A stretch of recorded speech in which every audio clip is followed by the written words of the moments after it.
What would you give to be famous? Everyone loves looking at famous people and dreaming about their lives, but very rarely do we stop to consider what it takes, or even how it works. Is it that money brings fame, or maybe the other way around? How do people make money from their fame, and what is the price for that fame? Nothing in life is truly free, and while fame can bring a lot of money, it also has some steep costs. By the time you're finished watching this video, you'll understand more about how fame is monetized and the drawbacks that come from being a public figure. Because in an age where anyone can become famous overnight, the question you need to ask yourself is it worth it?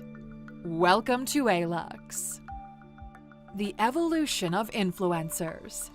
The power of fame nowadays lies in how you can leverage it. Fame for its own sake isn't going to do much for you. It's how you can use it to your advantage that will line your pockets. But to understand how fame and influence are leveraged, we need to take a look at the history of influencers and brand ambassadors. And this history is much older than you might think. There's some debate over where it all began, but some point in the late 1800s with the rise of major brands like Coca-Cola, Wrigley's, or Cadbury. The story goes that they sent products to influential people so they could spread the word. The idea was that if someone important was happy with the product, others would soon follow, and the logic behind this goes even further back in time.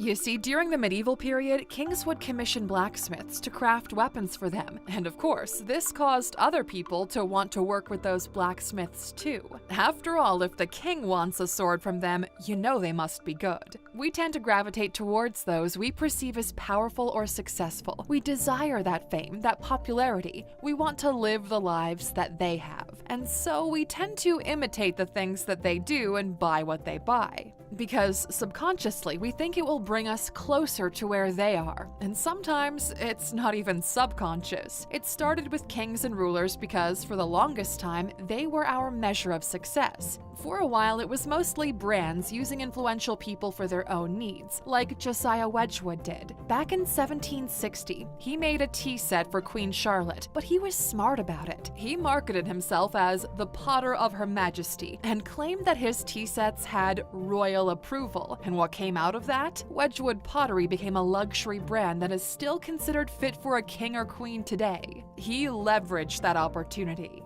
Then, in the 1900s, brands went into overdrive. We even created fake characters to make them ambassadors. Think the Marlboro Man or Ronald McDonald. Even the modern depiction of Santa as a jolly old fella was an invention by Coca-Cola. Later, we turned to actors in Hollywood, then athletes and singers with sponsorships and brand deals. There's even talks of gladiators endorsing products during ancient Rome.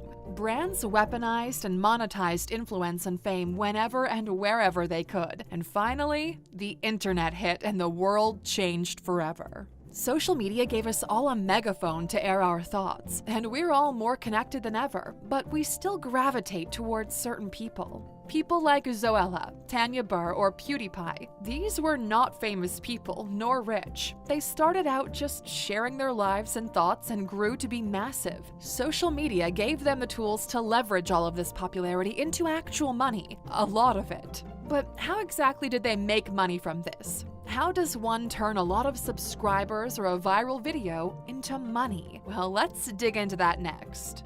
Monetizing the spotlight. For argument's sake, let's say you have an Instagram account or a YouTube channel, and to be fair, you probably do, right? You make funny videos or vlogs, maybe you post about yourself, the food you like, or give people tips about life. Slowly, your content starts to gain traction, and then one day you stop and realize that you have thousands of people coming for your content. What would happen if you asked them to support you with just $1 a month? After all, giving $1 to support someone that's making content you enjoy doesn't sound like a bad bargain, but to you, that could be easily a few $1,000s a month. Donations, tips, and subscriptions are just one of the ways in which today's influencers can make money. Platforms like Patreon and Buy Me a Coffee allow content creators to monetize their fan bases directly. Sure, not everyone will send you money, but you don't need everyone to do it. Let's say you have 10,000 followers on Instagram. This is considered to be the cutoff between nano and micro-influencer. If 10% of your fan base sends you $5 a month, you're making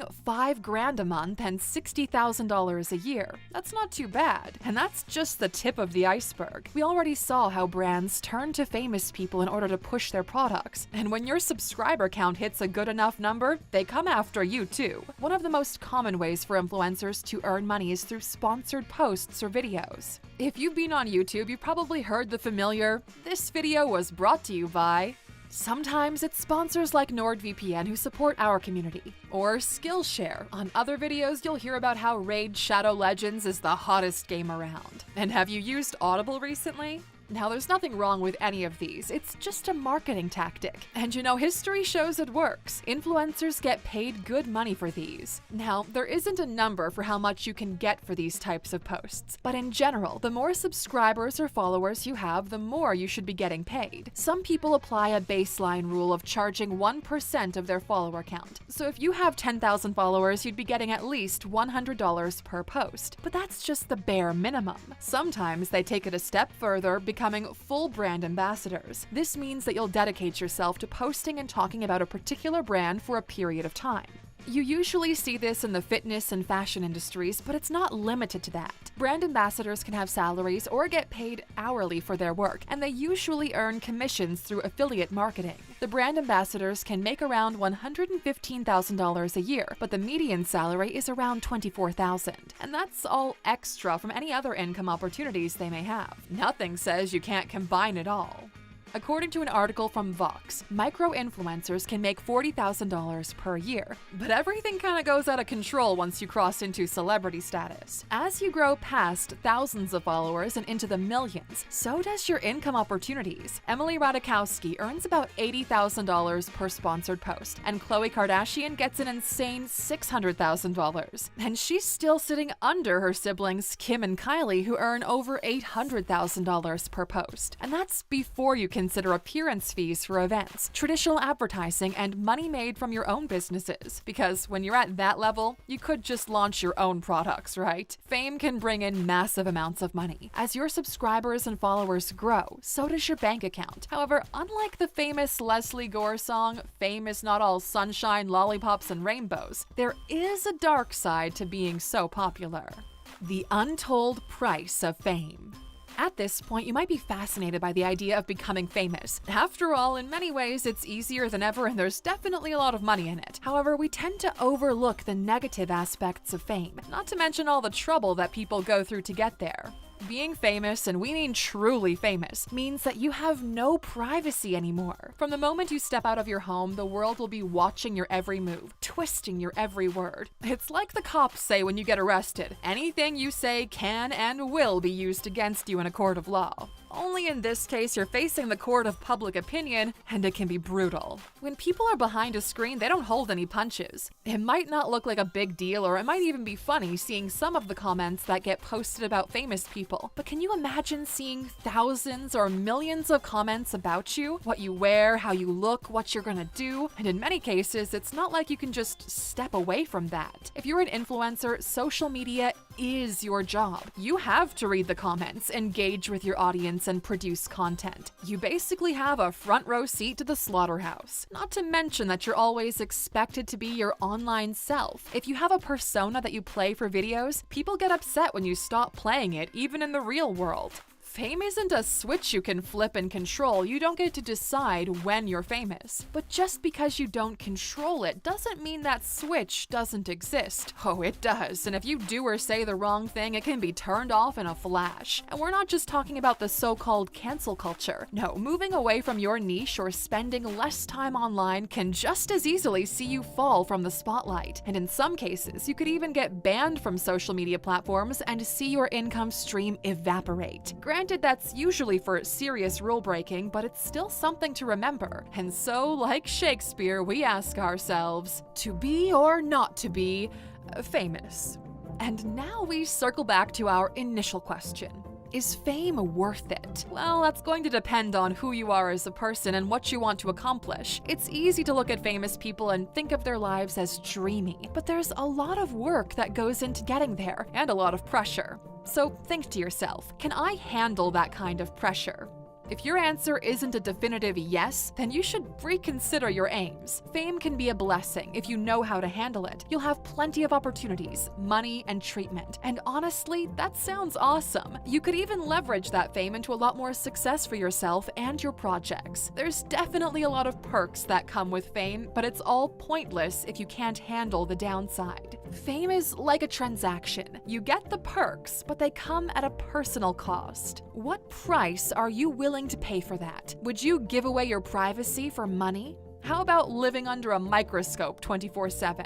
Because that's the gamble here, so think about that before committing to a path of stardom. But hey, at least you'll be doing that with a lot of money. Now, Aluxers, we're almost finished here for today, but we'd like to leave you with one more final thought: your bonus. In today's world, eyes on you are worth money, but so is authenticity.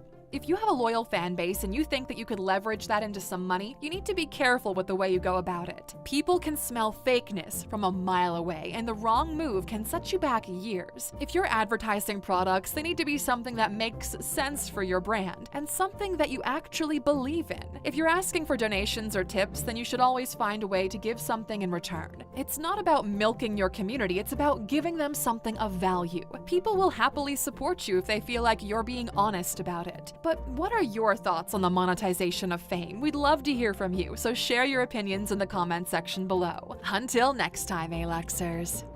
Thank you for watching this video, Aluxer. If you found it valuable, consider subscribing to our channel and joining our awesome community. And if you're still hungry for more, we handpicked this video for you to watch next. Or head over to our website for more amazing content. See you tomorrow.